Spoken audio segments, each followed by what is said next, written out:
పెళ్ళంటే నూరేళ్ల బంధం. ఒక్కసారి మూడుముళ్ళు పడితే చాలు.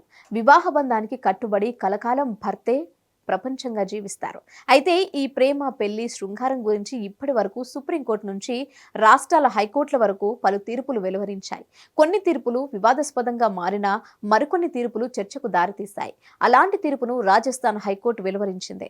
సున్నితమైన కేసులో చర్చకు దారితీసే తీర్పు ప్రకటించి సంచలనం సృష్టించింది. ఇంతకీ ఏమిటా కేసు? ఎక్కడ జరిగిందా ఘటన? హైకోర్టు అలా ఎందుకు తీర్పిచ్చిందో ఈ కథనంలో తెలుసుకుందాం.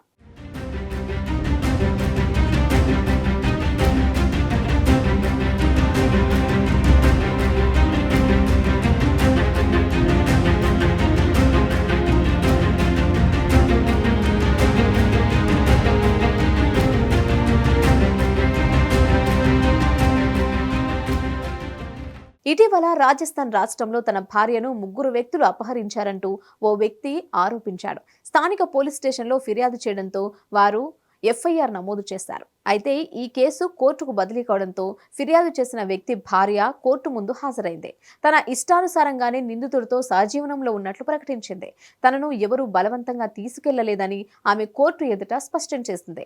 ఆమె మోసగించినందువల్ల చర్యలు తీసుకోవాలని ఆ భర్త తరపు న్యాయవాది కోర్టును అభ్యర్థించారు. పరిణతి చెందిన వయస్సుకొచ్చిన తర్వాత ఇద్దరు మనుషులు వివాహం అనంతరం బంధం కలిగి ఉంటే దానిని చట్టబద్ధమైన నేరంగా ధర్మాసనం పరిగణించదు. ఇద్దరు కూడా వారి ఇష్టానుసారంగా శారీరక సంబంధాలు కలిగి ఉంటే అది నేరం కాదు. ఈ కేసులో ఎలాంటి తప్పే లేదంటూ కేసును కోర్టు కొట్టివేసింది.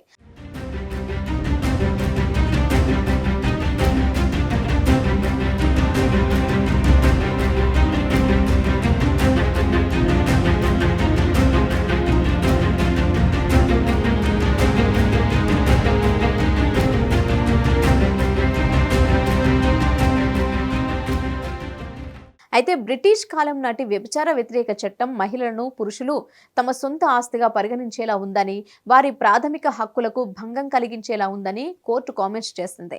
ఇష్టపూర్వకంగా శృంగారంలో పాల్గొనడం మహిళల హక్కని, ఈ విషయంలో ఆమెకు షరతులు విధించలేమని స్పష్టం చేసింది.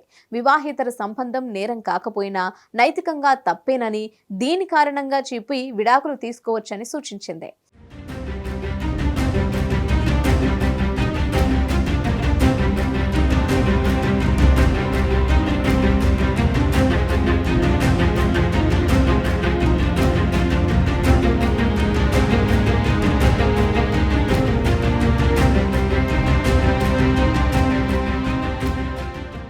రాజస్థాన్ కోర్టు చెప్పిన తీర్పు వల్ల వివాహేతర సంబంధాలు పెరుగుతాయని పలువురు సామాజికవేత్తలు వ్యాఖ్యానిస్తున్నారు. మన దేశంలో న్యాయస్థానం చెప్పిందే అంతిమం. అలాంటప్పుడు కొన్ని కేసులను పరిగణనలోకి తీసుకుని సంచలన తీర్పిస్తే సమాజం మీద తీవ్రమైన ప్రభావం పడుతుంది. ఇప్పటికే మన సంస్కృతిలో పాశ్చాత్య పోకడలు వచ్చేశాయి. పేడ ధోరణిలు నిత్యకృత్యమయ్యాయి. అలాంటప్పుడు వాటికి అడ్డుకట్ట వేయాల్సిన బాధ్యత న్యాయస్థానాలపై ఉంటుంది. అలా కాకుండా కొన్ని కేసులను పరిగణనలోకి తీసుకొని ఇలాంటి తీర్పులు ఇస్తే వాటి ప్రభావం సమాజం మీద తీవ్రంగా ఉంటుందని సామాజికవేత్తలు ఆందోళన వ్యక్తం చేస్తున్నారు. Hit TV presents like, share, comment. TV వాళ్ళకు కూడా నేను ఒక సర్ప్రైజ్ ఇద్దాం అనుకుంటున్నాను. మీరు మాత్రమే జెస్సీ ఎందుకు అయ్యారు? ఇలాంటి అమ్మాయిలకి పిలవడానికి బాగుంటుంది. చందు సాయికి like you and have a జనాలకి ఒక పేరు నచ్చిందంటే దీనికి ఒక ప్రాసెస్ ఉంటుంది. ఎందుకు ప్రాసెస్? డైరెక్ట్‌గా వెళ్ళిపోదాం. ఏదైనా ఒకటి మర్చిపోయినావా నువ్వు? మర్చిపోయినా మేడం. ఏం మర్చిపోయావు? నా గుండె. ఏదో ఆ టైంకి మన సుడి బాగుంటే ఎవరన్నా చూపిస్తే రాయగలం కానీ డోర్ టు డోర్ సేల్స్ చేసేవాళ్ళు. శారీ వస్తుంది, శారీలో వెనకాల కట్టుకుని